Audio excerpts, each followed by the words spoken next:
오늘 시편 16편 1절부터 11절까지 말씀으로 생명의 길을 보이소서, 생명의 길을 보이소서, 이런 제목으로 말씀의 은혜를 나누고자 합니다.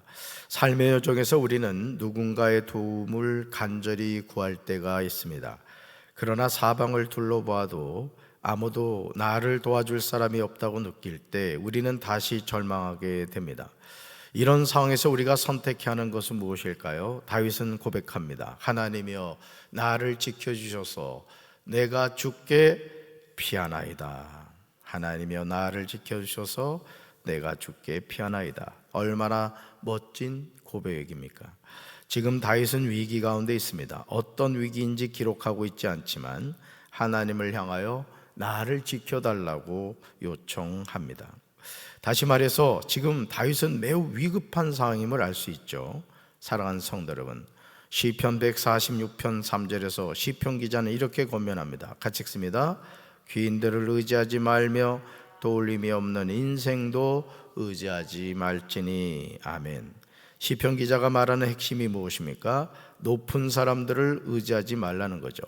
죽을 운명의 사람들을 의지하지 말라는 겁니다. 왜냐하면 그들은 사람을 구원할 수 없기 때문입니다. 그러므로 다윗은 하나님께 자신을 지켜달라고 구하면서 내가 죽게 피한다고 고백합니다. 다윗은 자신을 지켜주실 분이 누구인지 정확하게 알고 있었던 것입니다. 그러므로 하나님께 지켜달라고만 구한 것이 아니라 내가 주님께 피한다고 분명히 말하고 있습니다. 이것은 다윗의 확신을 보여주는 것이죠. 다윗이 하나님을 의지하겠다는 것은 전혀 새로운 것이 아님을 우리는 주목해야 됩니다. 이미 과거부터 계속하여 하나님을 의지하여 왔음을 뜻합니다. 다윗이 하는 말을 주목해 보시기 바랍니다. 다윗은 자신에게 주님에 대해 말하라면 이렇게 하겠다고 고백합니다. 뭐라고요? 하나님은 나의 주님, 주님을 떠나서는 내게 뭐가 없다? 행복이 없다. 한번 읽어봅시다. 하나님은 나의 주님, 주님을 떠나서는 내게 행복이 없다. 아멘. 저는 다윗의 고백을 통해서 다윗이 얼마나 하나님과 깊은 영적 교제를 하면서 살았는지 알 수 있었습니다. 주는 나의 주님이십니다. 주밖에는 나의 복이 없습니다. 우리가 다윗처럼 이런 고백을 할 수 있다면 얼마나 좋겠습니까? 다윗은 주님의 종이라고 분명하게 고백합니다. 다윗은 오직 여호와 하나님만을 섬기는 신앙을 가졌습니다. 사랑하는 성도 여러분, 지금 여러분은 어디에서 복을 찾고 계십니까? 다윗은 참된 행복은 오직 여호와께로부터 말미암는다고 확신했습니다. 이러한 확신 가운데 기뻐하고 즐거워하는 것이죠. 우리가 이런 사실을 알고 살아간다면 어떤 인생의 고난과 역경이 다가온다 할지라도 흔들리지 않을 것입니다. 다윗은 고백합니다. 같이 읽습니다. 땅에 있는 성도들은 존귀한 자들이니 나의 모든 즐거움이 그들에게 있다. 아멘. 여기서 땅에 있는 성도란 하나님과 언약 관계에 있는 자, 하나님께 충성하는 자를 의미합니다. 그리고 존귀한 자란 이 세상의 권세나 영화를 누리는 자라는 의미가 아닙니다.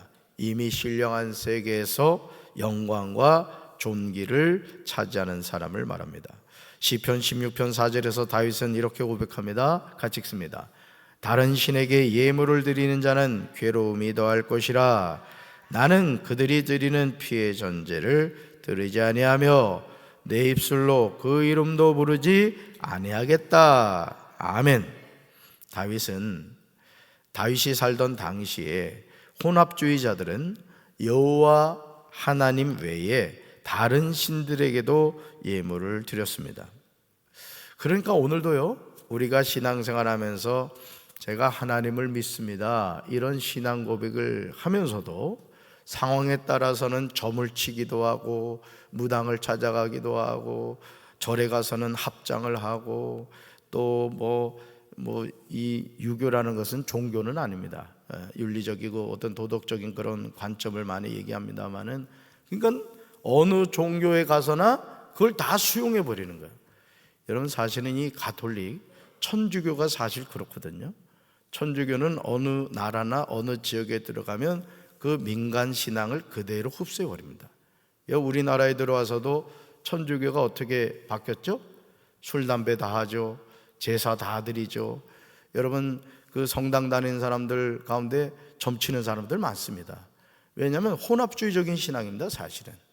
그리고 실질적으로 우리는 예수의 이름으로만 기도합니다마는 여러분, 이 천주교 보세요. 그 성당에 가면 뭐가 있어요? 마리아상이 있고, 그죠?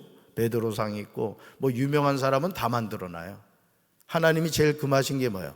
나 외에 다른 신을 두지 말라, 형상 만들지 말라 했거든요. 그러니까 정면이 위배하고 있는 것을 이제 우리가 보게 되죠. 여러분, 다윗 당시의 이 혼합주의자들은 10계명 가운데 제1계명을 범한 행위로 형벌이 저들에게 임하여 영과 육의 괴로움을 당했습니다. 다윗은 이방신에게 예배하지 않았습니다. 따라합시다. 다윗은 이방신에게 예배하지 않았습니다. 아멘. 다윗은 자신이 전적으로 하나님만 섬기며, 이게 중요해요, 그 명령을 준행했음을 고백하고 있습니다. 그렇다면 다윗은 어떻게 이런 삶을 살 수 있었을까요? 5절을 보시면 이 질문에 대한 대답이 나오죠. 같이 읽습니다. 여호와는 나의 산업과 나의 잔의 소득이시니 나의 분깃을 지키시나이다. 아멘. 다윗은 여호와께서 자신의 모든 것이 되신다고 신앙 고백을 하고 있습니다. 당연하죠. 여호와는 나의 모든 것이 되신다. 다윗은 오직 하나님만 자기의 기업으로 삼았습니다. 그러기에 여호와는 나의 산업과 나의 잔의 소득이 되신다고 당당하게 고백합니다. 그런 하나님이 나의 분깃을 지키신다고 이야기합니다. 하나님이 다윗에게 주신 기업과 잔을 다른 사람들이 빼앗아가지 못하도록 하나님께서 지켜주셨습니다. 이것보다 더 큰 은혜가 있을 수 있겠습니까? 그래서 제가 우리 성도들 축복하면서 여러분 그런 제가 기도를 하잖아요, 그죠? 뭡니까? 쌀떡에 쌀이 떨어지지 않게 하시고 통장에 돈이 마르지 않게 하시고 언젠가부터 추가한 게 있지. 물질이 새지 않게 해달라는 거죠. 여러분, 아무리 많이 벌어도요, 밑 빠진 독에 물 붓기라고, 이런 그릇에 예를 들어서 이게 밑에 구멍이 나 있으면은 이거 새벽마다 이 준비해 주시는 분 얼마나 수고가 많아요. 근데 담임 목사가 마시려고 이래 봤더니 물이 하나도 없는 거예요. 왜? 밑 빠진 독이 돼서 그런 거죠. 그러니까 우리가 하나님께 기도하실 때 그 기도를 꼭 하셔야 된다고. 아멘? 세면 안 되는 거예요. 하나님이 지켜주셔야 되는 거죠. 할렐루야. 다윗은요 이렇게 말합니다. 같이 읽습니다. 내게 줄로 재어준 구역은 아름다운 곳에 있으며 나의 기업이 실로 아름답다. 여기서 다윗이 말하는 아름다운 곳이란 하나님을 모신 그의 삶이 행복한 것이었고, 이러한 행복한 삶은 하나님께서 다윗에게 구별하여 정해주신 기업이었다는 거죠. 이 기업의 근원은 누구시다? 하나님이시다 이거예요. 하나님이시다. 우리는 이 사실을 깨달아야 됩니다. 다윗은 이렇게 고백해요. 같이 읽습니다.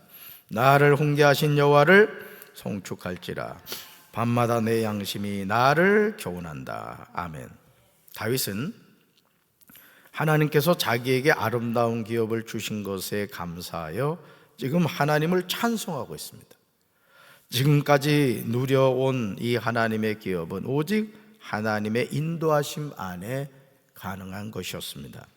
다윗에게 하나님의 내적인 인도하심이 있었습니다. 밤마다 내 양심이 나를 교훈한다는 다윗의 감격스러운 고백을 들어보시기 바랍니다. 다윗은 밤마다 영감을 받았어요. 그러므로 다윗은 자신이 받은 영감으로 말미암아 감사의 느낌과 영원한 즐거움을 누렸고 그의 마음에 허영을 밝혀 주었습니다.